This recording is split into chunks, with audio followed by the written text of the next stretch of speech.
കർണാടക ഷിരൂരിൽ ദേശീയപാതയിൽ വൻ മണ്ണിടിച്ചിൽ അപകടത്തിൽപ്പെട്ട മലയാളി ലോറി ഡ്രൈവറെ കുറിച്ച് 4ാം ദിവസവും ഒരു വിവരവുമില്ല. GPS സംവിധാനം വഴി പരിശോധിക്കുമ്പോൾ മണ്ണിനടിയിലാണ് ലോറി കിടക്കുന്നത്. 16-ാം തീയതി രാവിലെ 8:45 ഈ ലാൻഡ് സ്ലൈഡിങ് നടന്നത്.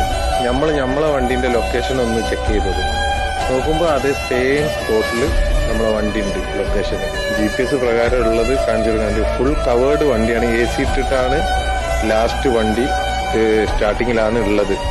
അപ്പം വണ്ടി ഫുൾ കവർ ആയതുകൊണ്ട് ചെറിയ മണ്ണോ കാര്യങ്ങളൊക്കെ ആണ് അതിന്റെ മുകളിലെങ്കിലും ഒന്നും ആവൂല. ഉള്ളിൽ